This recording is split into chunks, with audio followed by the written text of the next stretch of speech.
عقدة من لساني يفقهوا قولي. الحمد لله وحده والصلاة والسلام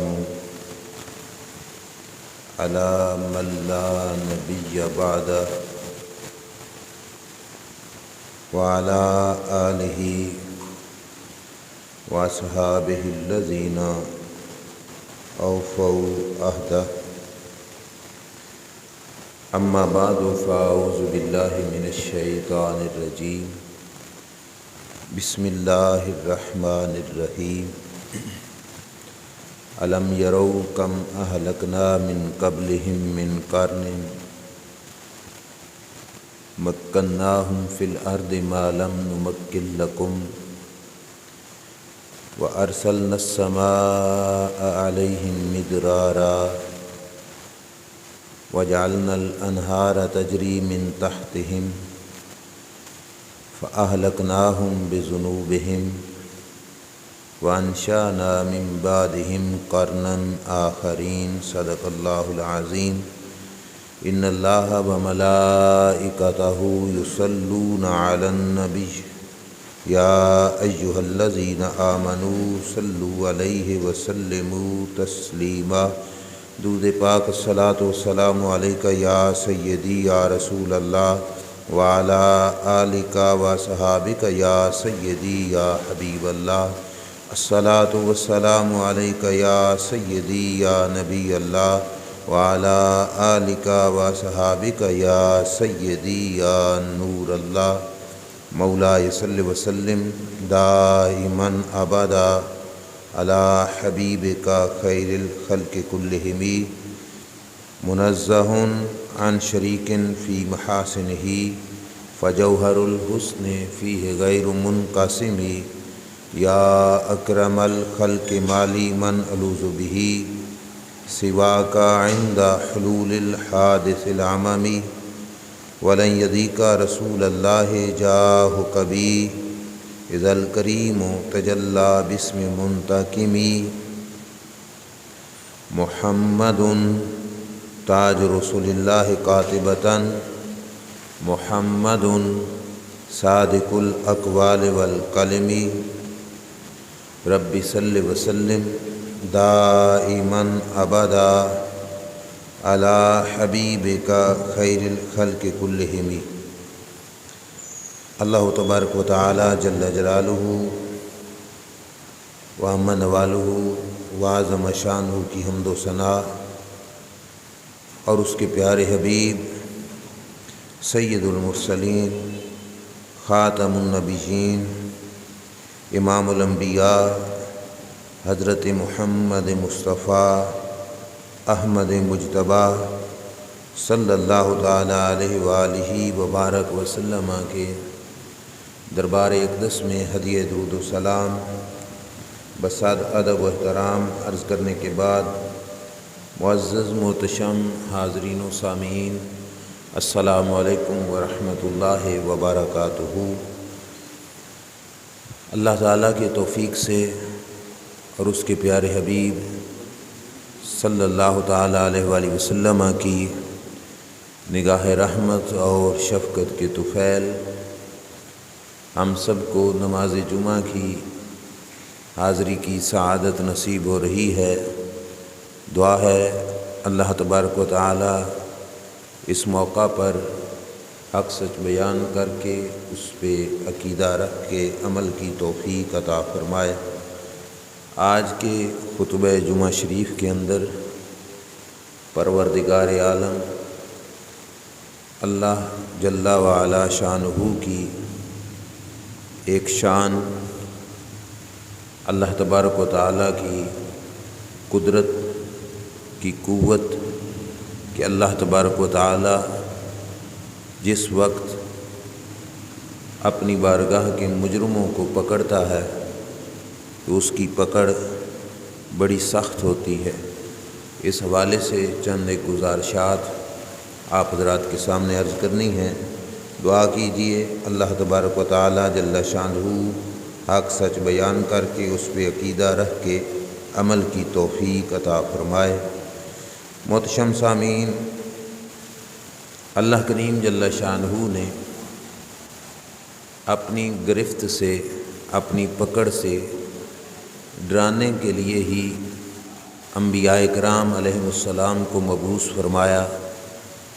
ہر نبی نے اپنی قوم کو جس وقت دعوت اور تبلیغ کی اور ان کو اللہ کی طرف بلایا تو ان کی جو دعوت کا طریقہ کار تھا وہ یہی تھا کہ وہ اپنی قوم کو بتاتے کہ اللہ کی راہ کی طرف آ جاؤ، تمہیں یہ انعام مل جائے گا، اگر تم نے اس کی راہ کو چھوڑ دیا تو تمہیں اس قسم کی سزا بھی ملے گی۔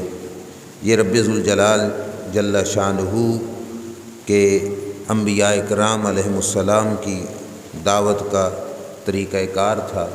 قرآن مجید کی سورہ القمر کے اندر اللہ کریم نے اس مضمون کو ان لفظوں سے بھی بیان فرمایا، وَلَقَدْ أَنذَرَهُمْ بَطْشَتَنَا فَتَمَارَوْا بِالنُّذُرِ۔ فرمایا اللہ کریم نے کہ ہمارے پیغمبر نے ان کو ڈرایا، بطشتنا ہماری پکڑ سے، کہ ان کو ڈرایا گیا کہ اللہ کی پکڑ سے ڈر جاؤ، خوف کھا لو۔ فتماروا بالنذر، تو فرمایا کہ جس وقت اللہ کے نبی نے ڈر کے پکڑ کے فرامین سنائے اور ان کو بتایا کہ جس وقت اللہ پکڑتا ہے تو اس کی پکڑ بہت سخت ہوتی ہے، تو ان باتوں کے بارے میں شک میں مبتلا ہو گئے۔ انہوں نے شک کیا کہ اللہ تبارک و تعالی جل شانہ جو ہے گرفت نہیں فرماتا، یا جو کچھ اس دور کے پیغمبر ان کو بتا رہے تھے ان کی باتوں میں انہوں نے شک کیا۔ اللہ تبارک و تعالی جل شانہ فرماتا ہے، وَلَقَدْ صَبَّحَهُمْ بُكْرَةً عَذَابٌ مُسْتَقِرٌ فَذُوقُوا عَذَابِي وَنُذُرِ۔ اللہ فرماتا ہے جس وقت صبح کا وقت ہوا تو ان پہ ایک ایسا عذاب آیا جو ٹلنے والا بھی نہیں تھا بلکہ ٹھہر جانے والا اور پکا عذاب ان پر آیا۔ تو اللہ کریم نے ان کو فرمایا، فَذُوقُوا عَذَابِي وَنُذُرِ، میرے ڈر کے فرمانوں میں اور میرے عذاب کے بارے میں بتائی گئی باتوں میں شک کرنے والوں، اب چکھو عذاب جو انبیاء کرام علیہ السلام جس سے ڈراتے رہے۔ یہ ایک دو آیات کریمہ جو آپ حضرات کے سامنے میں نے بیان کی، اللہ کی پکڑ کے حوالے سے گفتگو کے آغاز میں، تمہید میں اس بات کو ذہن نشین کر لینا چاہیے، اللہ کی ذات کی پکڑ اور اللہ کی ذات کی گرفت جس وقت انسان نے سمجھنی ہو تو سب سے پہلے اس کی بے نیازی کا یقین انسان کے دل کے اندر پکا اور پختہ ہونا چاہیے کہ جس ذات کا میں نے کلمہ پڑھا ہے وہ ذات بے نیاز ہے۔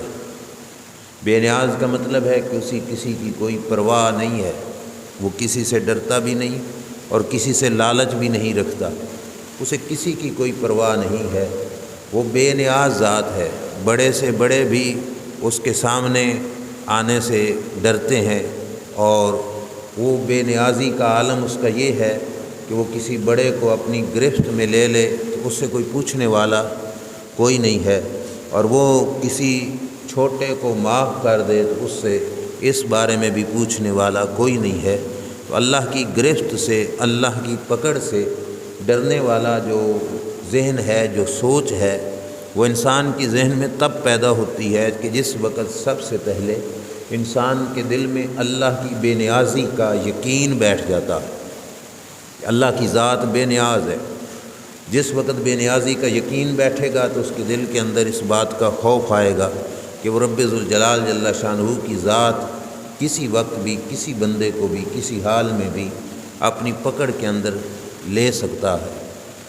اس کی وجہ یہ ہے کہ میں یہ مضمون پہلے اس واسطے عرض کر رہا ہوں کہ بے نیازی کا علم ہونا، یقین ہونا یہ لازمی اور ضروری ہے کہ پکڑ کی ساری گفتگو سننے کے بعد ایک جملے پر ہم اس بات کو ختم کر کے رکھ دیتے ہیں کہ اللہ بڑا رحیم و کریم ہے جی، اللہ بڑا غفور و رحیم ہے جی، اللہ بڑا بخشنے والا ہے جی، اس میں کوئی شک نہیں۔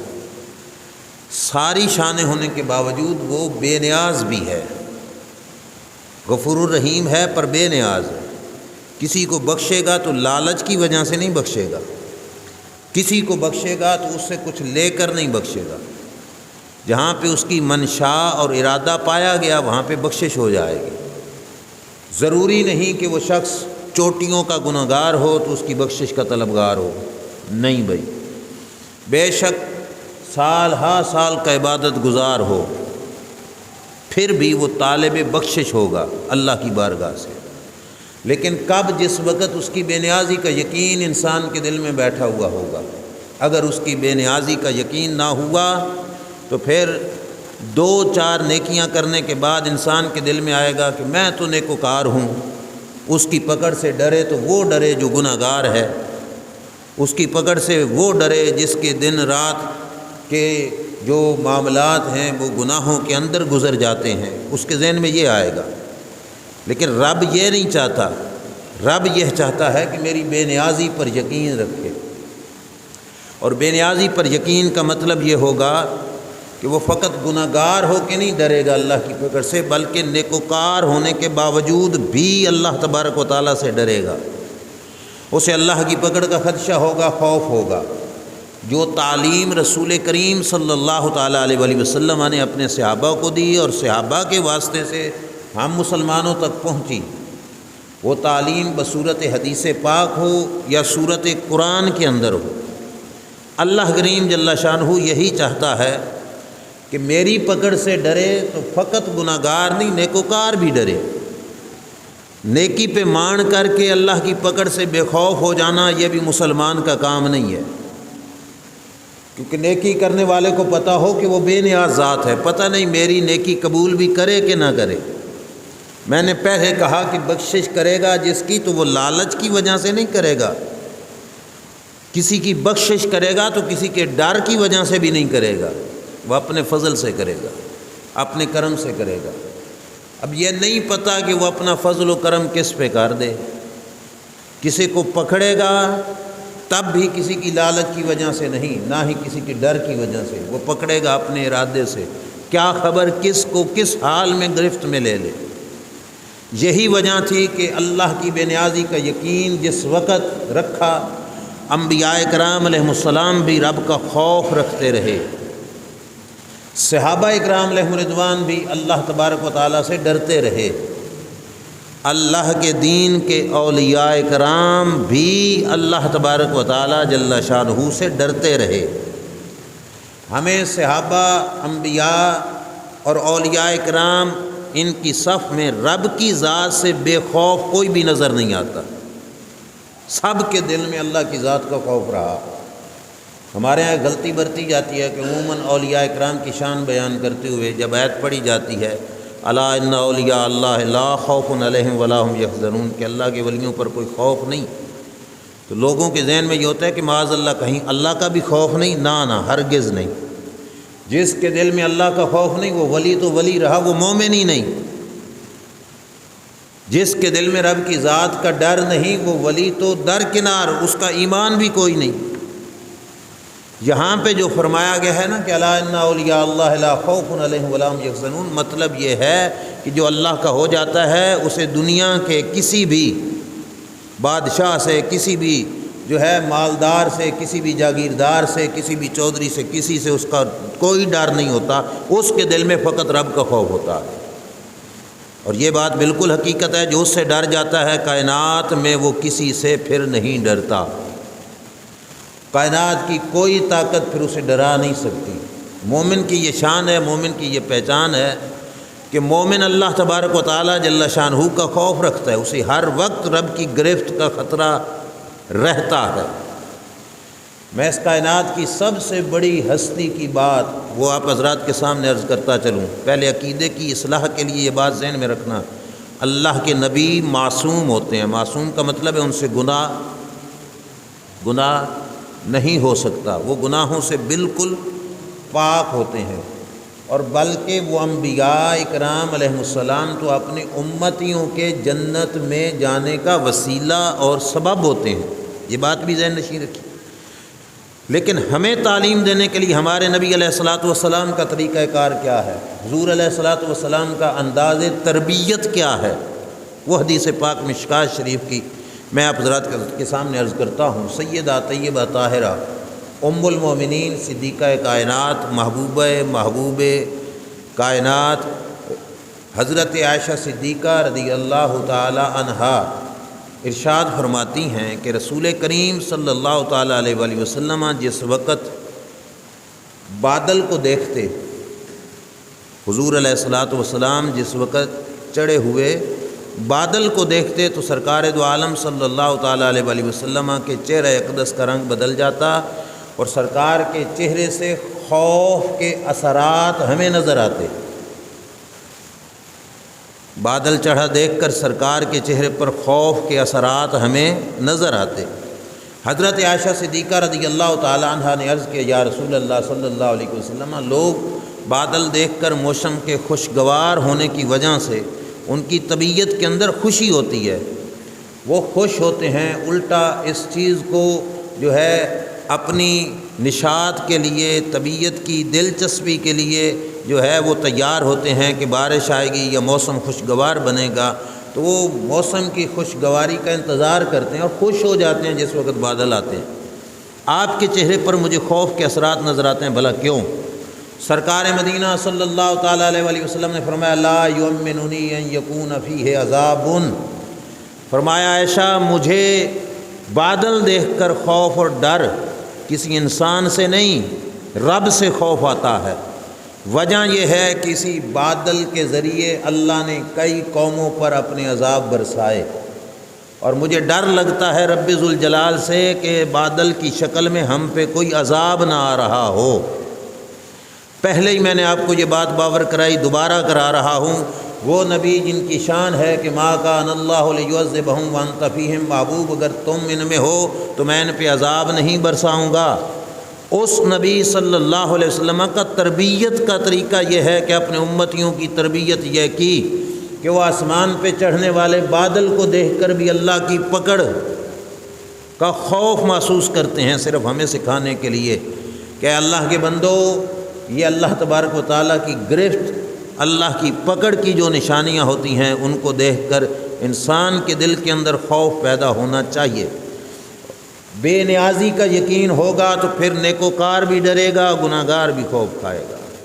اللہ کریم جل شانہ نے قرآن میں فرمایا، یہ بات میں نے اپنی طرف سے نہیں گھڑی، قرآن کریم میں ارشاد ہے، والذین یؤتون ما آتوا وقلوبہم واجلہ انہم الی ربہم راجعون، فرمایا وہ لوگ جو اپنے عمل کو پوری طرح ادا کرتے ہیں مگر ان کے دل ڈر رہے ہوتے ہیں، جو بجا لاتے ہیں اپنے عمل کو لیکن ان کے دل کیا ہے، ڈر رہے ہوتے ہیں۔ حضرت عائشہ صدیقہ رضی اللہ تعالیٰ عنہ نے پھر یہاں پہ پوچھا، یا رسول اللہ کیا یہ ان لوگوں کی بات ہے جو زنا کرتے ہیں، جو شراب پیتے ہیں، جو چوریاں کرتے ہیں، کہ ان کے دل ڈر رہے ہوتے ہیں؟ سرکار نے فرمایا نہیں، یہ ان کی بات ہو رہی ہے جو نمازیں پڑھتے ہیں، روزے رکھتے ہیں، زکوٰۃ دیتے ہیں، سارا عمل کرتے ہیں، اس کے باوجود ان کے دل میں خوف اور ڈر پیدا ہوتا۔ بھائی کیوں خوف ہوتا ہے؟ خوف اور ڈر اس بات کا ہوتا ہے کہ ہم نے جو کچھ کیا وہ بے نیاز ذات ہے، پتہ نہیں قبول کرے، پتہ نہیں قبول۔ یہی وجہ تھی کہ رمضان المبارک کے ختم ہونے کے بعد عید کا دن تھا، لوگ عید کی خوشیوں میں مصروف تھے اور عیدیں منا رہے تھے، اور حضور علیہ الصلوۃ والسلام کے خلیفہ مراد رسول حضرت عمر بن خطاب رضی اللہ تعالیٰ عنہ کمرے میں دروازہ بند کر کے رو رہے تھے۔ لوگوں نے پوچھا، عمر آج کا دن تو عید کا دن ہے، آپ کیوں رو رہے ہو؟ فرمایا عید تو اس کی جس کو پتہ ہو کہ اس کا عمل قبول ہو گیا، مجھے کیا خبر کہ میرا عمل رب نے قبول بھی کیا کہ نہیں۔ یہ ہے بے نیازی کا یقین ہوگا تو پھر سارا کچھ کر کے بھی، نیک عمل کر کے بھی انسان ڈرتا رہے گا، نماز پڑھ کے بھی اس کے دل میں خوف ہوگا، روزہ رکھ کے بھی اس کے دل میں رب کی بے نیازی کی وجہ سے خوف ہوگا، زکوٰۃ ادا کر کے، صدقہ ادا کر کے بھی اس کے دل کے اندر اللہ جل شانہ کا خوف ہوگا۔ اور اللہ کریم جل شانہ چاہتا بھی یہی ہے کہ میرا بندہ ہر حال کے اندر میری ذات کا ڈر اس کے دل کے اندر رہے، خوف رہے۔ اور ایک اور بات جو شاید میں نے یہاں پہ بھی پہلے کی کہ دنیا میں کسی بھی شے سے ڈرو، یہ تمہارے لیے عیب ہے۔ عام طور پر کسی سے آپ ڈر جاؤ تو وہ سمجھے گا میں بڑا ہوں جی ڈر گیا، آپ کے ساتھ لفظ ڈر جانا لگ جائے تو یہ آپ کا عیب ہے۔ کوئی بندہ آپ کو کہے کہ یہ بندہ فلاں سے ڈرتا ہے تو یہ عیب ہے، لیکن واحد ذات خداوند تعالیٰ کی ہے کہ جس کی ذات سے ڈرنا اگر ہمارے اندر پایا جائے تو عیب نہیں ہوگا بلکہ شان بن جائے گی۔ لوگوں میں مشہور ہوتا ہے کہ جو ڈر گیا وہ مر گیا، لیکن جب بات ذات خداوندی کی آ جاتی ہے تو وہاں پہ یہ نہیں بولا جائے گا، بلکہ وہاں پہ ہوگا جو ڈر گیا وہ تر گیا۔ کامیاب وہی ہوتا ہے جس کے دل کے اندر اس کا ڈر اور اس کا خوف رہتا ہے۔ جس ہستی کی ہم 11ویں شریف کا ختم دلا کر ان کی بارگاہ میں اصال ثواب کا ہدیہ ان کی بارگاہ میں پیش کرتے ہیں، جن کو پیران پیر کہا جاتا ہے، اور جن کے والد گرامی اس قدر متقی تھے کہ دریا میں بہتا ہوا سیب کھایا تھا تو بخشوانے کے لیے واپس گئے تھے۔ واقعے کی تفصیل میں نہیں جاتا۔ جن کی ماں اتنی نیک تھی کہ جن کے بارے میں یہ تھا کہ انہوں نے کبھی بھی اپنے گھر سے باہر قدم تک بھی نہیں رکھا، ان کی آواز بھی کسی غیر نے نہیں سنی، ان کی نگاہ نے بھی کسی غیر محرم کو دیکھا نہیں۔ اس ماں اور باپ کا شہزادہ، جس شہزادے کے دودھ پینے سے لوگ چیک کرتے تھے کہ رمضان آ گیا ہے کہ رمضان نہیں آیا، اس قدر نیک و پرہیزگار شخصیت، کتنی نیک۔ حضرت شیخ سعدی رضی اللہ تعالیٰ عنہ فرماتے ہیں، اب بات انہی کی ہے، توجہ سے سننا، اللہ کی پکڑ۔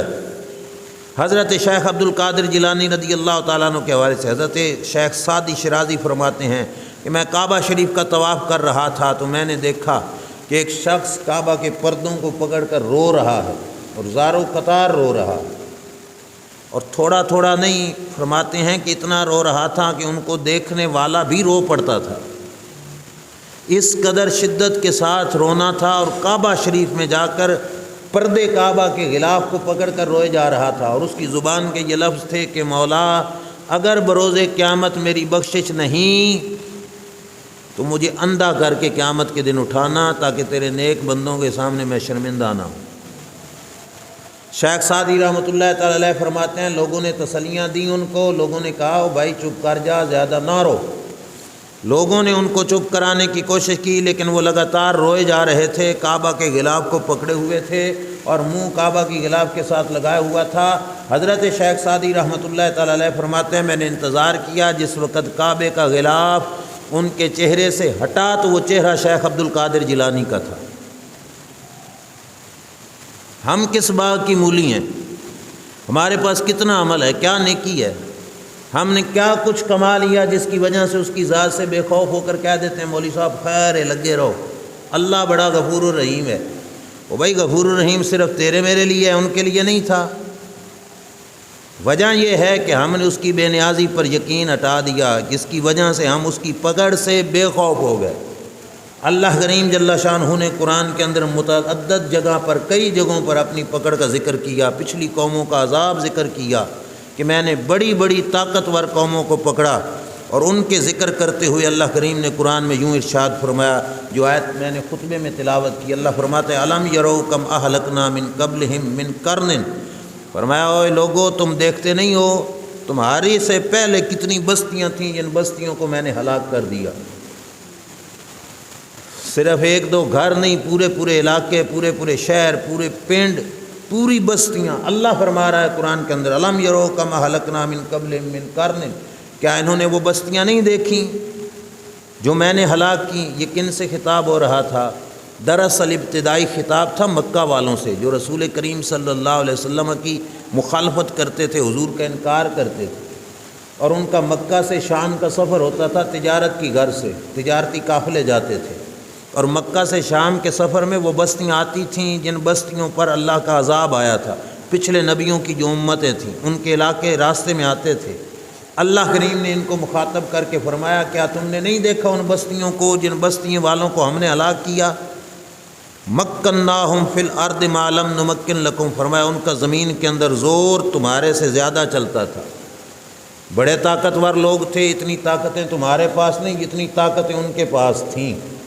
اگر آج ہم دیکھیں تو یہی بات ہمارے اوپر بھی سچی آتی ہے کہ اس قوموں کے پاس جتنی طاقت، ان کے قد کاٹ کتنے، ان کی عمریں کتنی، ان کی طاقتیں کتنی ہوتی تھیں۔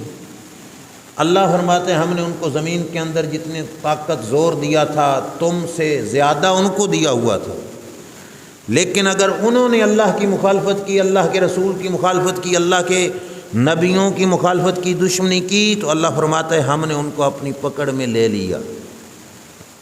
یہ بچے او نہیں تو پھر بات تم بھی نہیں سکتے، لیکن کب؟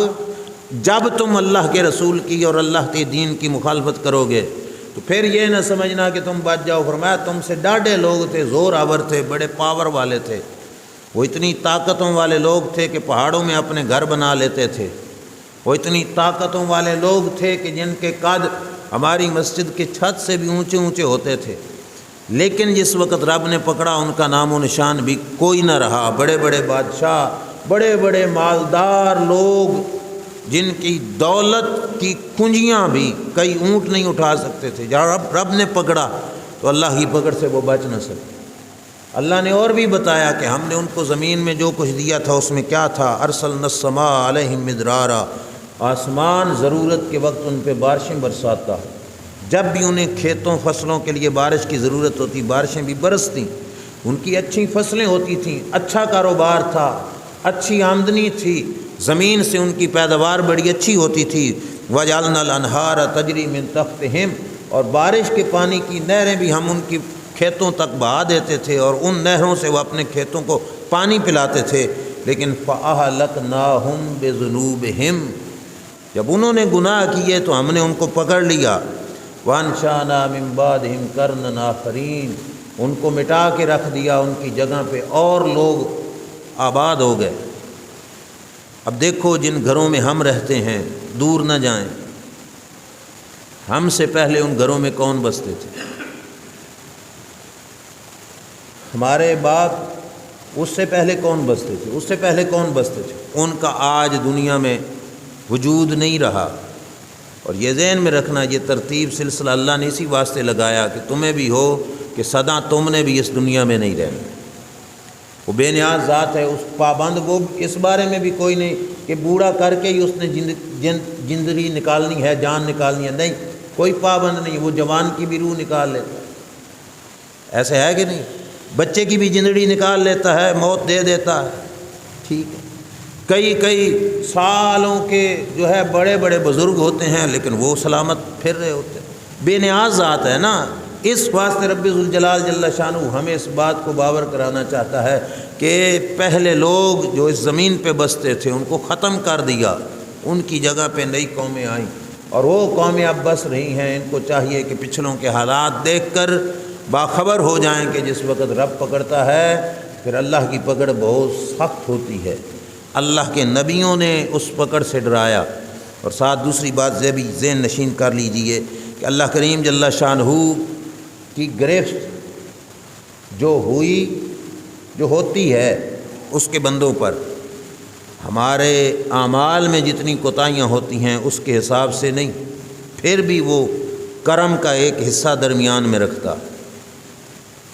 سمجھ آ رہی ہے نا؟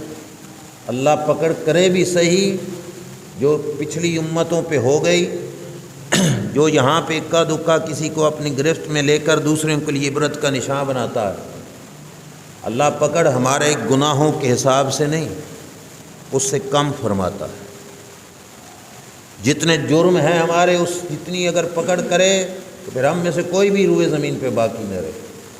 یہ میں اپنی طرف سے نہیں کہہ رہا، قرآن مجید کی آیت کریمہ ہے، اللہ فرماتا ہے وَلَوْ يُؤَاخِذُ اللَّهُ النَّاسَ بِمَا كَسَبُوا، اگر اللہ تبارک و تعالیٰ لوگوں کے سارے اعمال کی وجہ سے ان کی پکڑ کرتا، جتنے بھی عمل، غلطیاں، جتنے بھی جرم ہیں، جتنی بھی خطائیں ہیں، جتنے بھی گناہ ہیں، تمام گناہوں کی اگر اللہ پکڑ کرتا، ما ترک علی ظہرہا من دابہ، فرمایا روئے زمین پر تمہیں کوئی بھی جاندار نظر نہ آتا،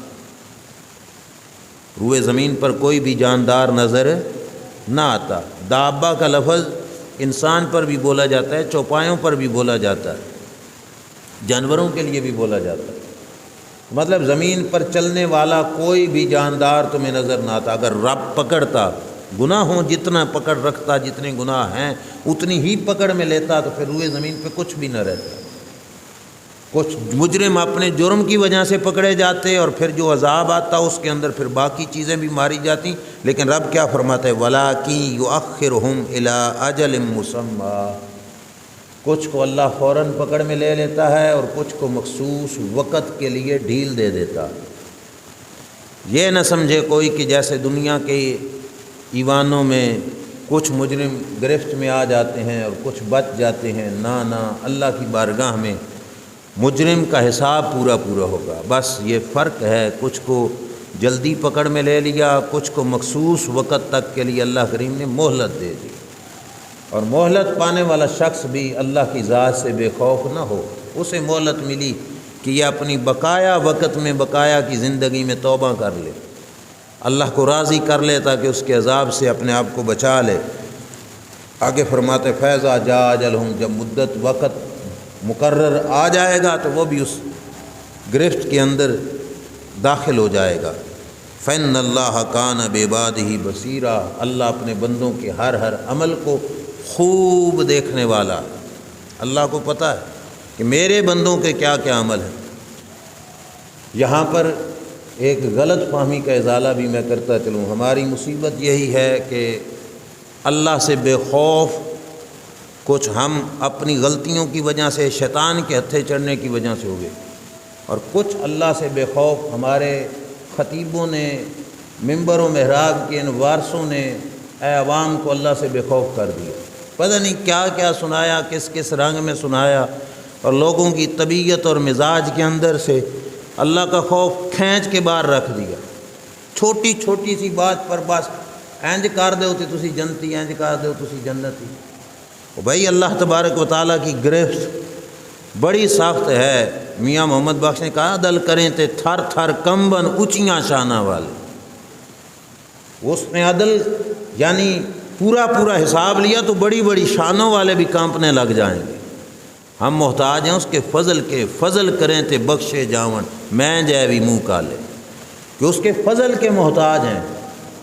اللہ کی ذات کی پکڑ، اللہ کی گرفت، اس حوالے سے میں نے ایک وضاحت کرنی تھی، وہ توجہ سے سننا۔ ہمارے ممبر کے ایک خطیب پچھلے دنوں کسی نے مجھے بتایا، سنی ہوئی بات تو پہلے کی تھی، اب لوگوں کے دلوں میں وہ کیسے اللہ کی پکڑ، اللہ کی گرفت کا جو خوف ہے وہ ختم کر رہے ہیں۔ وہ کہتے ہیں دیکھو جی اللہ فرماتا ہے یہ عمل کرو گے تو تمہیں سزا دوں گا، جیسے آیت میں آیا نا کہ وَلَٰكِن يُؤَخِّرُهُمْ إِلَىٰ أَجَلٍ مُّسَمًّى، مخصوص وقت کے لیے سزا کو مؤخر فرما دیتا۔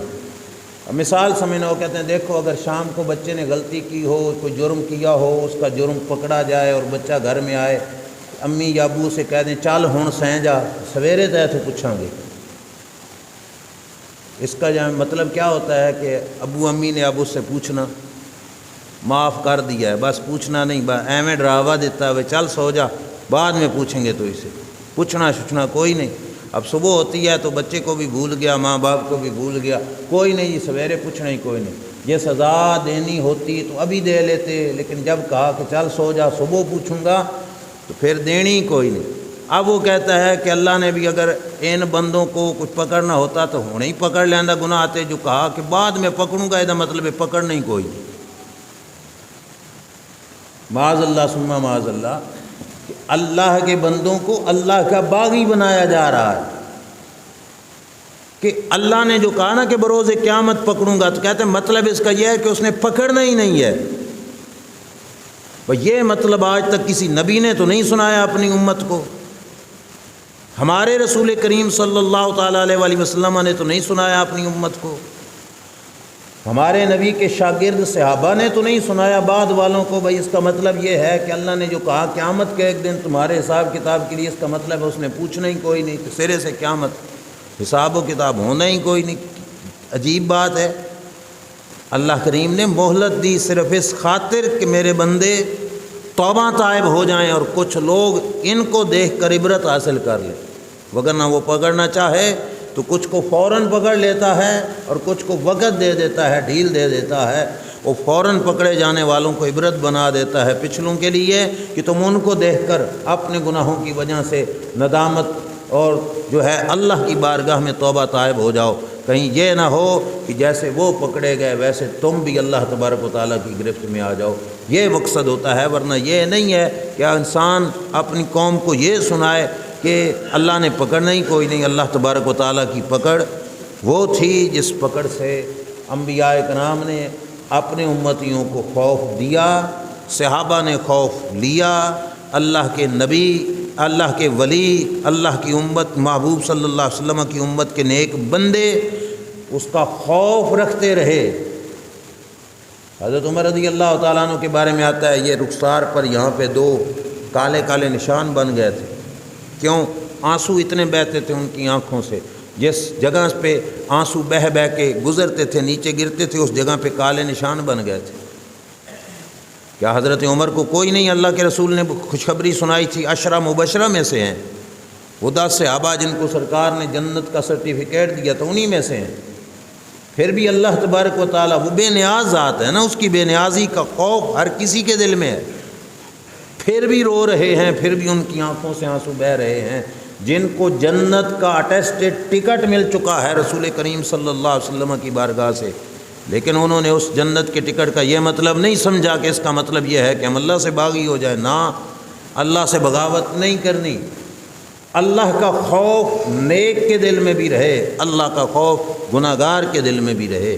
نیک کے دل میں یہ ہو کہ کہیں میری نیکیاں ضائع نہ ہو جائیں، گناہ گار اپنے گناہوں کی وجہ سے ڈرے گا، یہ اس کی بے نیازی سے ڈرتا رہے۔ دونوں کے دلوں میں اللہ تبارک و تعالیٰ جل شانہ کا ڈر ہو۔ اور حضرت امام غزالی رحمۃ اللہ تعالیٰ علیہ نے یہاں پر جو وضاحت فرمائی وہ بھی میں آپ کے سامنے عرض کرتا ہوں۔ انہوں نے فرمایا، کچھ لوگ کہتے ہیں جی امید بھی تو ضروری ہے، امید بالکل ضروری ہے، امید کے بغیر بھی ایمان پورا نہیں ہوگا۔ خوف کے ساتھ ساتھ اس کی رحمت کا امیدوار ہونا بھی لازمی اور ضروری ہے۔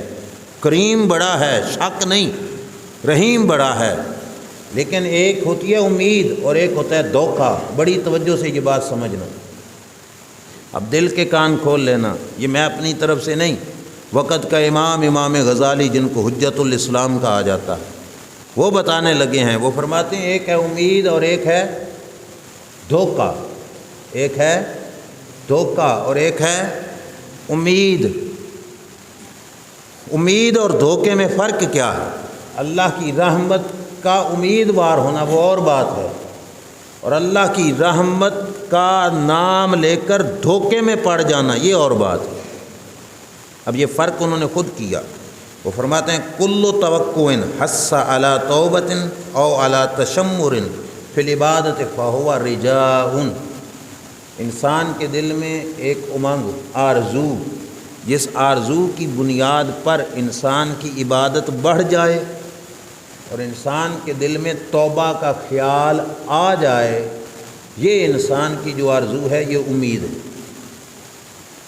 اللہ کی رحیمی سنی، اللہ کی کریمی سنی، اس کا مہربان ہونا سنا، اس کا بخشنے والا ہونا اس بارے میں سنا، اللہ کی رحیمی کریمی، اللہ کا غفور رحیم ہونا، یہ سب کچھ سن کر اس کے دل میں پیدا ہو گیا کہ یار مجھے جو غلطیاں ہوئیں اس سے توبہ کرنی چاہیے، بڑا جے رحیم ہے تو میں جھک جاؤں اودی بارگاہ، مجھے معاف کر دے گا۔ فرمایا جس توقع کے بعد عبادت کا ذوق پیدا ہو اور توبہ کی جرت پیدا ہو کہ میں توبہ کر لوں، معافی مانگ لوں، فرمایا وہ تو ہے امید۔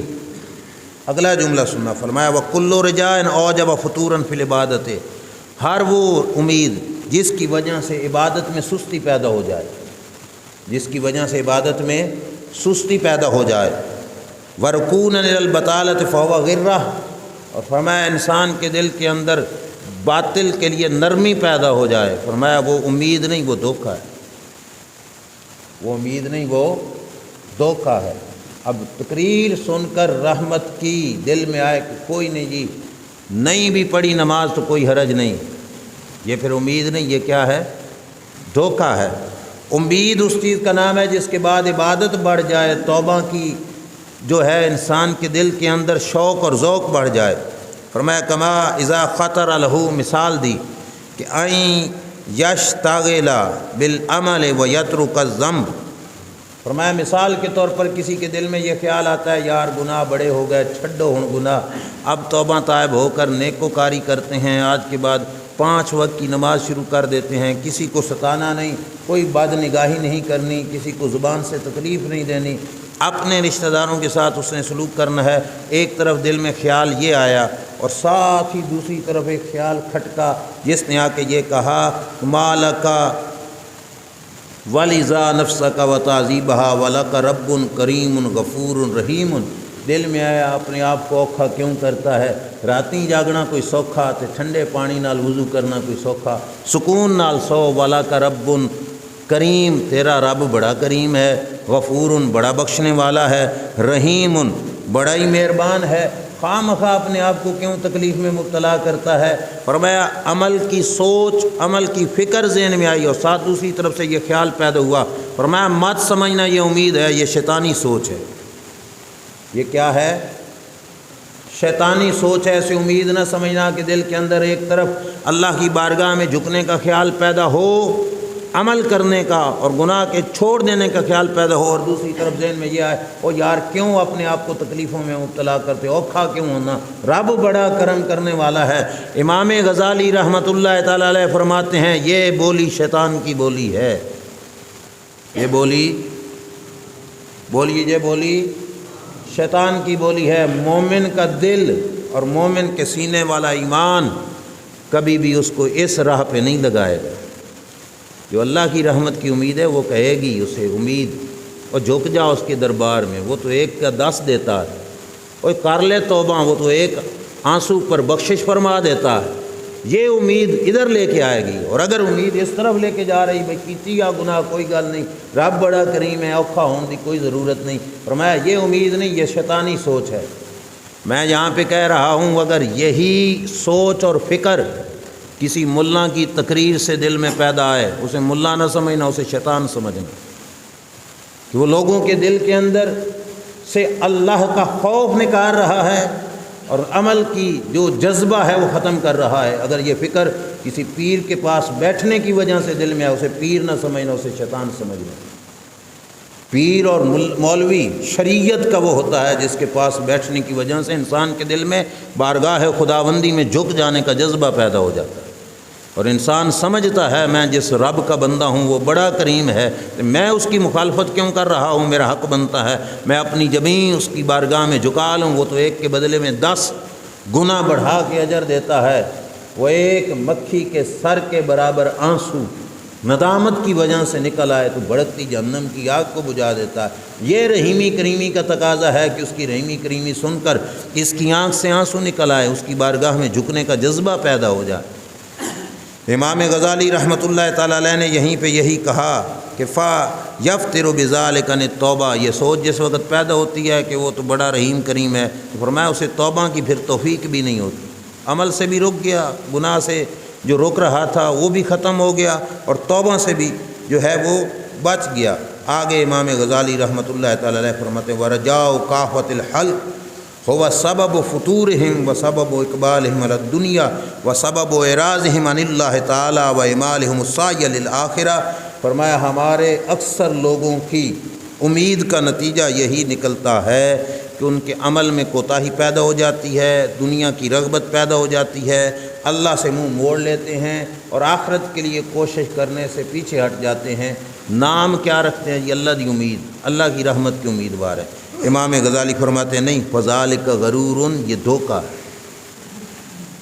آگے امام غزالی رحمۃ اللہ تعالیٰ علیہ نے فرمایا کہ سرکار دو عالم صلی اللہ علیہ وسلم کا فرمان ہے، حدیث نقل کی احیاء العلوم شریف میں، فرمایا ان الغرور سیغلب علی قلوب آخر هذه الامہ، کہ سرکار نے فرمایا تھا میری امت کے آخری زمانے میں آنے والے لوگوں کے دلوں پر امید نہیں دھوکہ غالب آ جائے گا اور وہ دھوکے میں مبتلا رہیں گے۔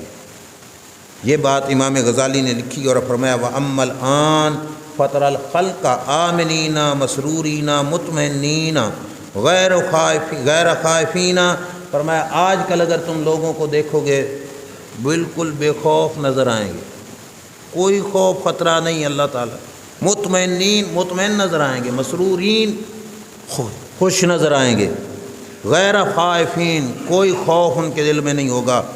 اس کی یہ وجہ ہے کہ نیکوکار بڑے ہیں۔ فرمایا نہیں، ما اقبابہم علی المعاصی، فرمایا بے خوف بھی ہیں، خوش بھی ہیں، مطمئن بھی ہیں، اور ساتھ گناہوں میں سر کے بل اوندے ہو کر گرے ہوئے ہیں۔ وَإِنَّمَا فِي الدُّنْيَا، اور دنیا میں بھی غرق ہے، وَإِرَاضٍ مِنَ اللَّهِ تعالیٰ، اللہ سے بھی منہ موڑے ہوئے ہیں۔ زَائِمِينَ أَنَّهُمْ وَاسِقُونَ بِكَرَمِ اللَّهِ، یہ پوچھو کیے تو کہیں وہ اللہ بڑا کریم ہے، اللہ بڑا رحیم ہے، ہمیں اللہ کے کرم پر، اللہ کی رحمت پر امید ہے۔ خبردار سنو، حضرت علی المرتضیٰ رضی اللہ تعالیٰ عنہ ایک جگہ سے گزر رہے تھے، لوگوں کا رش تھا، ہجوم تھا۔ حضرت علی المرتضیٰ نے پوچھا یہ لوگ سارے یہاں پہ کیوں جمع ہوئے ہیں؟ لوگوں نے بتایا یا حضرت یہاں پہ ایک شخص کی موت واقع ہو گئی ہے، سارے لوگ وہاں پہ جمع ہیں۔ تو حضرت علی المرتضیٰ کا جملہ سننا، یہ وہ علم کا جو ہے دروازہ، فرمایا اگر ان کو پتہ چل جائے نا یہ جہاں پہ جو جمع ہے کہ ان کے ساتھ رب کیا کرنے والا ہے، انہوں بھول جان گے تو انہوں نے اپنی پہ جائے۔ آئی سمجھ؟ جو مر چکا ہے نا اس کو بھول جائیں گے، اپنی پڑ جائے گی کہ ہمارا کیا بنتا ہے، ہمارے ساتھ کیا ہوتا ہے، ہمارے ساتھ اللہ تبارک و تعالیٰ کیا کرتا ہے، اپنا پڑ جائے گا اگر ان کو پتہ چل جائے کہ ان کی ساتھ کیا ہونے والا ہے۔ یہی وجہ ہے کہ ہماری وہ تو موت تھی، ہم خوشیوں میں بھی، اپنی خوشیوں کے موقع پر بھی اللہ کو بلا بیٹھتے ہیں، موت تو موت رہی، خوشیوں کے موقع پر بھی ہم اپنی ذات کے حوالے سے اپنے رب کو بلا بیٹھتے ہیں معاذ اللہ۔ ہمارے دل کے اندر یہ سوچ ہوتی ہے کہ یہ دن پتہ نہیں کیڑا بار بار آنا، ایک باری تے آیا، کوئی بار بار آئے گا، لہذا رج کے رب رسول کی مخالفت کر لو، خدا کا خوف کرو، اللہ سے ڈرو۔ یہ دن بے شک زندگی میں بار بار نہیں آتے، لیکن اس کا یہ مطلب تو نہیں کہ اپنی خوشیاں اس کی نافرمانی میں گزارو۔ جس نے پیدا کیا، جس نے دن رات کی رزق کی فراوانی عطا فرمائی، جس نے صحت کی دولت عطا فرمائی، جس نے انسان کو ہر قسم کی نعمتوں سے نوازا، کیا وہ اسی بات کا حقدار ہے کہ گھر میں خوشی آئے اور انسان جی بھر کے اللہ کی مخالفت کرے؟ فرمایا نہیں، بلکہ انسان کی دل اور طبیعت مسرور بے خوف پھر رہے ہیں، باوجود اس کے کہ عمل کخ بھی پلے نہیں۔ اور پوچھو کیا ہے تو زبان سے دعوے ہو اتنے بڑے بڑے، جی ہم اللہ کے کرم پر، اللہ کی رحیمی کریمی پر امیدوار ہیں۔ امام غزالی رحمۃ اللہ تعالی علیہ فرماتے ہیں، اب یہ جملہ غور سے سننا، فرمایا کانہم یزعمون انہم عرفوا من فضلہ و کرمہ ما لم یعرف الانبیاء، کہ اگر اللہ کے فضل و کرم کی پہچان یا اللہ کے کریم اور اللہ کے رحیم ہونے کا یہی مطلب تھا جو تم نے سمجھا کہ تم اللہ کی رحیمی کریمی کا سن کر بے خوف ہو کے دنیا میں پڑ گئے، فرمایا یہ مطلب تھا تو پھر انبیاء کیوں نہیں ایسا کر کے گئے، صحابہ کیوں نہیں کر کے گئے، اللہ کے ولی ایسا کیوں نہیں کر کے گئے؟ تمہیں اللہ کی رحیمی کریمی زیادہ سمجھ آ گئی، نبیوں کو نہیں آئی؟ تمہیں زیادہ پتہ چل گیا اس کے فضل و کرم کا، اور صحابہ کو نہیں پتہ چلا کہ اس کا فضل و کرم کتنا ہے؟ فرمایا اس کا مطلب یہ ہے کہ تم غلطی پر ہو کہ تم اس کے فضل و کرم کا نام لے کر اللہ تبارک و تعالیٰ جل شانہ کی بغاوت کر رہے ہو، اللہ کی مخالفت کر رہے ہو۔ یہاں پہ پھر انہوں نے حدیث نقل کی کہ میرے نبی علیہ الصلوۃ والسلام نے ارشاد فرمایا تھا، ماقل بن یسار کی روایت نقل کی امام غزالی نے، فرمایا تھا یاتی علی الناس زمان یخلق فیہ القرآن کما فی قلوب الرجال کما تخلق الثیاب علی الابدان، فرمایا وقت آئے گا لوگوں کا دلوں میں قرآن اس طرح پرانا ہو جائے گا جس طرح بدن کے کپڑے پرانے ہو جاتے۔ قرآن بھائی اونج پرانا کوئی نہیں ہونا ہے، وہی جو کچھ رسول کریم صلی اللہ علیہ وسلم پر اترا، حفاظت کا وعدہ رب کی طرف سے۔ اللہ کے رسول نے فرمایا لوگوں کے دلوں میں قرآن پرانا ہو جائے گا، سارا کچھ سن کر کہیں گے پرانے لوکاں نے اللہ نے ایویں سن کھپ پائی ہے مولوی نے، یہ کیا ہوا؟ نہ، قرآن آج بھی اسی طرح کا برحق ہے جس طرح صحابہ کے دور میں قرآن برحق تھا۔ وہاں پہ مدد کا وعدہ، اللہ کی کرم نوازی کا جو وعدہ تھا وہ آج بھی برحق ہے، لیکن جس انداز میں انہوں نے عمل کیا قرآن مجید پر، ہمارا حق اسی طرح کا بنتا ہے۔ ان میں سے کوئی ایک صحابی دکھاؤ جس نے گناہ کیا ہو اور گناہ کر کے یہ کہے جی اللہ بڑا غفور الرحیم ہے لہذا مجھے کرنے دو گناہ، نماز چھڑ دیتی ہوئے تھا کہ اللہ بڑا غفور الرحیم ہے کوئی نہیں جی چھڈی آؤ، یہ کیا بات ہوئی؟ کسی نے بھی حلتا کہ اللہ کے رسول صلی اللہ تعالیٰ علیہ وآلہ وسلم نے بھی خود اپنے خاندان کو بھی یہ کہا تھا کہ عمل کو نہ چھوڑ دینا، عمل کرتے رہنا، اپنے خاندان کو بھی یہ حکم دیا۔ امام غزالی فرماتے ہیں وقت آئے گا، سرکار نے فرمایا لوگوں کے دلوں میں قرآن پرانا ہو جائے گا جیسے بدن پر کپڑے پرانے ہو جاتے ہیں۔ بدن دے کپڑے پرانے ہو جائیں تو لوگ پہننا گوارا نہیں کرتے۔ قرآن کے پرانا ہونے کا مطلب قرآن پہ عمل کرنا گوارا نہیں کریں گے، قرآن کی بات سننا گوارا نہیں کریں گے، قرآن کی گفتگو کو کان میں آنا یہ گوارا نہیں کریں گے۔ آگے رسول کریم صلی اللہ علیہ وسلم فرمایا امرہم کلہ یکون طمعا، ان کا سارے کا سارا دین بس نام کی امید پر رہ جائے گا، بس امید ہے ایسا ہو جائے گا، امید ہے ایسا ہو جائے گا۔ لا خوف ماہو، اس امید میں کوئی خوف نہیں ہوگا، یہ سرکار فرما کے گئے۔ اور آگے فرمایا ان احسن احد قال یتقبل منی، کوئی نیکی کرے گا تو کہے گا او تے قبول ہونی ہونی نا، کوئی ڈر نہیں ہوگا کہ پتہ نہیں قبول ہو یا نہ ہو۔ ہمارے پاس کیا گارنٹی ہے؟ جو کچھ ہم پڑھ رہے ہیں، جو کچھ میں بیان کر رہا ہوں، جو کچھ ہم نماز اور اللہ قبول کرے گا، کوئی گارنٹی ہے؟ بولیے، گارنٹی نہیں۔ تو اس کا مطلب یہ ہے کہ سارا کچھ کر کے بھی پھر بھی ہاتھ جوڑ کے معافی مانگنی ہے، مولا بندے تیرے ہیں تے معاف کر دیں۔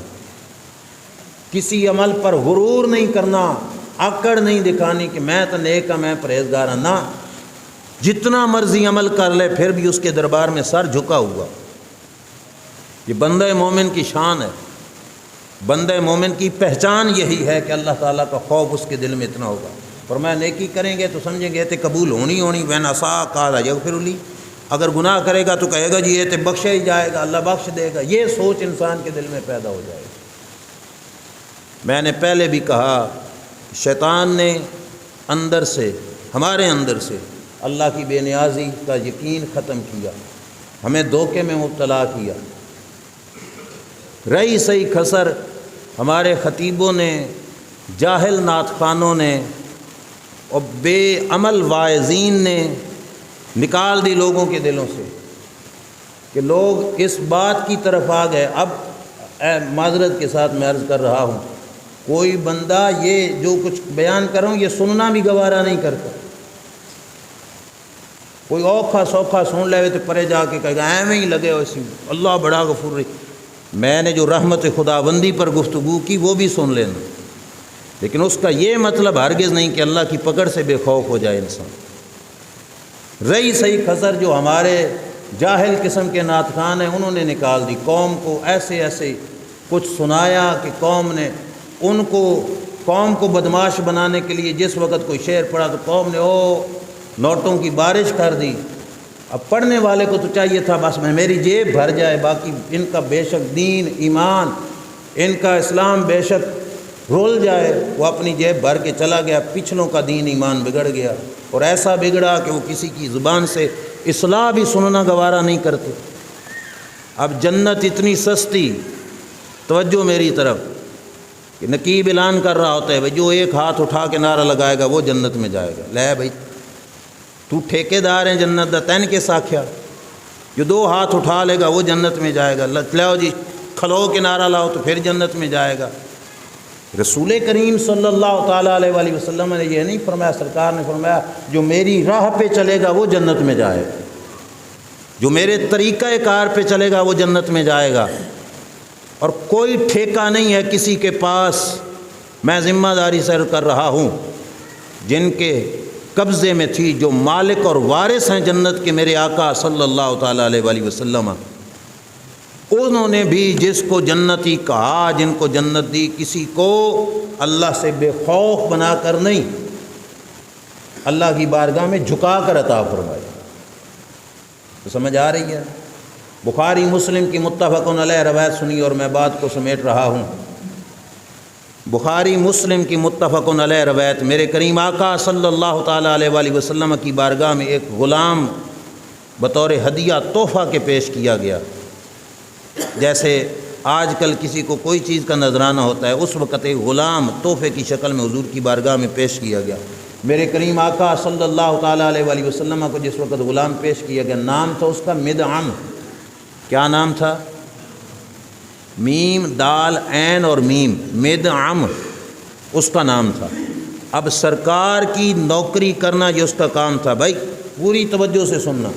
اب وہ کام کیا کرتا تھا؟ نبی کریم علیہ الصلوۃ والسلام کی سواری مبارک پر پالان نہیں ہوتا کچاوا، وہ لادنا، اور جب سرکار نے سٹے کرنا ہوتا تو وہ سواری سے اتار کے رکھنا، یعنی حضور کی سواری مبارک کو تیار کرنا یہ اس کی ڈیوٹی ہوتی تھی۔ تیار کرتا، حضور سواری فرماتے، جس وقت سرکار رکتے تو وہ پلان مبارک اتار کے نیچے رکھ لیتے۔ اب یہ مدام نامی غلام سرکار کے ساتھ رہ رہا ہے، حضور کی خدمت میں رہ رہا ہے، اور اس کا کام یہی ہے کہ کچاوا اٹھانا۔ ایک موقع پر حضور کی سواری سے پالان اتار رہا تھا، اتار کے نیچے رکھنے کا ارادہ کر رہا تھا۔ فرماتے ہیں اس دوران اچانک دشمن کی جانب سے ایک تیر آیا جو اس کو لگا اور یہ وہیں پہ گر گیا۔ لوگ دوڑے، انہوں نے آ کے کہا ہنیئن لہ الجنہ، او جنتی، او جنتی، او جنت کی بشارت، ہو جنت کی خوشخبری، ہو جنت کی مبارک۔ لوگوں نے یہ کہا تو میرے نبی علیہ السلام نے فرمایا کلا، فرمایا چپ ہو جاؤ۔ کیا فرمایا؟ چپ ہو جاؤ۔ والذی نفسی بیدہ ان الشملۃ التی اخذا یوم خیبر من المغانم قبل لم تصبها المقاسم لتشتعل علیہ نار۔ فرمایا اس نے چادر اٹھائی تھی خیبر کے مال غنیمت سے، مال غنیمت تقسیم ہونے سے پہلے، وہ چادر اس کے بدن پر آگ بن کے لپٹی ہوئی ہے۔ کچھ ہے سمجھ آئی؟ سرکار کی سواری کا پالان اٹھانے والا، ہن سرکار ایک پاسے تے دنیا دے سارے پیر ایک پاسے، حضور کی برابری کر سکتے ہیں؟ اور بولیے سرکار کے قدموں کی خاک کی برابری کر سکتے ہیں؟ کس کے پاس گارنٹی ہے جو کہے جی میری بیعت کر لو تو تم جنت میں ہی جاؤ گے؟ بھائی کیا وجہ ہے؟ بیعت کرنے کے بعد پہلے ان کو اللہ تبارک و تعالیٰ جل شانہ کا پابند بناؤ، پھر وہ جنت میں جائے گا۔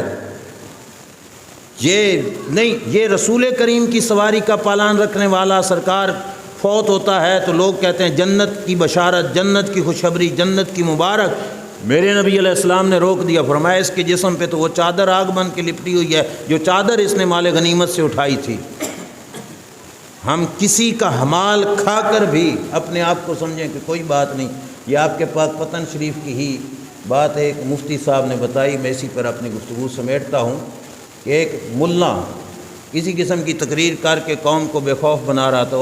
اس نے تقریر میں یوں کہہ دیا، توجہ رکھنا، اس نے کہا ہے جڑے تسی پرائے پٹھے نہ وڈ لیندے چارہ، لوگوں کا چوری کاٹ لیتے ہو، یا کسی کے جانور کا چوری دودھ نکال لیا، یا کسی کی کوئی چیز نکال، وہ تقریر کے دوران کہہ رہا ہے کہ یہ جو چرائے ہوئے چارہ کی گٹھڑیاں ہیں، یا کسی کا بھوسا چرا لیا، یا کسی کی کوئی اناج چرا لیا، اور کہا یہ تو ایک سبحان اللہ سے بھی بخشا جائے گا۔ قوم کو یہ سبق دے رہا تھا کہ یہ جو کچھ تم چوریاں کرتے ہو، یہ ایک دفعہ سبحان اللہ محفل میں کہہ دو تو اس سے بھی بخشا جائے گا۔ اب کچھ بیٹھے تھے بدھو قسم کے لوگ، اور ایک بابا کوئی سیاڑا بھی تھا، اس نے جب تقریر سنی تو اس نے کہا بھائی ٹھیک ہے آج مولانا کو سمجھاتے ہیں۔ وہ اٹھے اور مولانا کے جتنے کچھ جمع ہو چکے تھے پیسے اس نے سارے سمیٹ لیے، اسٹیج کے جو پیسے تھے نا اس نے اٹھا کے اپنی جیب میں ڈالے۔ وہ آ کے او بابا نیچے سے کہے سبحان اللہ، آپ پہ جی آخیا سبحان اللہ نال کسی کا حق کھایا ہوا کیا ہے معاف ہو جاتا ہے۔ اس نے دوسری مٹھ بھری اپنے جیب میں، وہ کہے سبحان اللہ، وہ سارے کچھ جیب میں ڈال چکا۔ تو اب وہ مولانا کہنے لگا اے بابا جہنمی قبر وچ تیریاں لتاں، تینوں کوئی خدا دکھاؤ۔ اس نے پھر سمجھایا، اس نے کہا جی تیرے چکے جان تو جہنمی آکھ دے میں تے آکھے کوئی خوف نہیں، تے لوگاں دے حق مران تے لوگوں کو بے خوف بنا رہا ہے کہ تم کسی کی چوری کر لو تو سبحان اللہ کہنے سے معاف ہو جائے گی، کسی کا حق مار لو تو سبحان اللہ کہنے سے معاف ہو جائے گا۔ بھائی کیوں؟ اللہ سے معافی مانگنی پڑے گی اور بندوں کے حقوق بندوں سے معاف کرانے پڑیں گے۔ سمجھ آئے گی نہیں؟ اللہ کا حق اللہ کی بارگاہ سے معافی، بندے کا حق اللہ سے بھی معافی مانگنی پڑے گی، بندے سے بھی معافی مانگنی پڑے گی۔ مذاق بن گیا یہ معاملہ کہ جس نے اپنے پتہ نہیں کیا کیا ڈرامہ بازی کی، وہاں پہ ایک چراغ جلا دو تو جنتی، ایک دھاگا باندھ دو تو جنتی۔ یہ جنت سرکار نے کیوں نہیں بانٹی؟ سرکار نے تو فرمایا تھا ان الجنت تحت ظلال السیوف، جنت تلواروں کے سائے میں ہے، جنت تلواروں کے اے حدیثہ میں یاد کر کے جانیاں۔ اور یہ فرمایا تھا الجنت تحت اقدام امہات، جنت ماں کے قدموں کے نیچے ہے، یہ سرکار نے فرمایا ہے۔ اور ماں باپ کو دم بدم ستانے والا یہ سوچ کر کہ میں چلو ایک میلاد کی بے عمل ناطقان پر ایک جو ہے دچھی اڑا دوں گا اور میں جنتی ہو جاؤں گا، وہ کمال ہے جو بندوں کا حق ہے اور رب اس کا بندوں سے ہی پوچھے گا۔ ایک صحابی حضور علیہ السلام کی بارگاہ میں حاضر ہوا، میں آخری حدیث عرض کرتا ہوں، نبی کریم علیہ السلام سے عرض کرتا ہے یا رسول اللہ میں جہاد میں آپ کے ساتھ آنا چاہتا ہوں۔ عام جہاد نہیں، کیڑا جہاد؟ سرکار کی میت میں آپ کے ساتھ حاضر ہونا چاہتا ہوں جہاد میں، حاضر خدمت ہو گیا۔ سرکار نے فرمایا ماں باپ تیرے زندہ ہیں؟ ماں باپ تیرے زندہ ہیں؟ اس نے عرض کیا جی ہاں یا رسول اللہ۔ فرمایا ففیہما فجاہد، فرمایا جا ماں باپ کی خدمت کر، اللہ تجھے جہاد کا ثواب عطا فرمائے۔ جنت کے دینے کا انداز جنت کے مالکوں اور وارثوں کا کیا ہے؟ سرکار نے فرمایا جاؤ، اور اس وقت وہ تھا کہ جس وقت ایک ایک بندے کی ضرورت تھی نبی کریم علیہ السلام، کیونکہ جہاد کے لیے تعداد تھوڑی ہوتی تھی، ایک ایک بندے کی ضرورت تھی، لیکن اس ضرورت کے دور میں بھی میرے نبی علیہ السلام نے فرمایا ماں باپ زندہ ہیں، جاؤ ان کا جہاد کرو۔ باپ کو دوائی دینے والا کوئی نہیں ہوتا، اور بیٹا صاحب پیر کے دربار پہ جھاڑو مار رہے ہوتے ہیں، یہ جھاڑو تجھے کہاں لے کے جائے گا؟ بھائی باپ کے قدم دبا۔ سب سے بڑا مرشد ماں اور باپ ہیں، سب سے بڑے مرشد ماں اور باپ ہیں۔ جس کے ماں اور باپ راضی نہیں، اس سے رب بھی راضی نہیں۔ سمجھ آ رہی ہے؟ کوئی نہیں ناراض تو نہیں ہو گئے؟ کوئی نہیں، خیر ہے، ہو بھی جاؤ تو اللہ تبارک و تعالیٰ کی ذات کی خاطر میں نے یہ چند باتیں کی۔ بھائی ماں باپ سب سے بڑا مرشد، اور سرکار نے فرمایا باپ جنت کا سنٹر والا دروازہ، جس سے باپ راضی اس سے رب راضی، جس سے باپ ناراض اس سے رب بھی ناراض، یہ سرکار نے فرمایا۔ ماں باپ کی اطاعت کو چھوڑ کر انسان پتہ نہیں کس عمل میں لگ جائے، اللہ تبارک و تعالیٰ کی پکڑ، اللہ کی گرفت سے بے خوف ہو کر انسان کو کچھ نہیں، اپنی نیکیاں کر کے بھی رب سے خوف رکھنا، گناہ کر کے بھی اللہ سے خوف رکھنا۔ اللہ تبارک و تعالیٰ جل شانہ کی ذات بخشتی ضرور ہے، لیکن جس وقت پہلے اس کی پکڑ کا خوف دل میں پیدا ہوگا، پھر آنکھ آنسو بہائے گی، دل میں ندامت پیدا ہوگی کہ ہاتھ اٹھ گئے تو اللہ کرم فرما دے۔ یہ الٹا منہ پھیر کر کہے کہ امید ہے، جی پیچھا ہٹ کے کہے کہ مجھے امید ہے، یہ امید نہیں، یہ دھوکہ ہے۔ اللہ کی بارگاہ سے دعا ہے کہ اللہ کریم جل شانہ مجھے آپ کو عمل کی توفیق عطا فرمائے۔ وآخر دعوانا الحمد للہ رب العالمین۔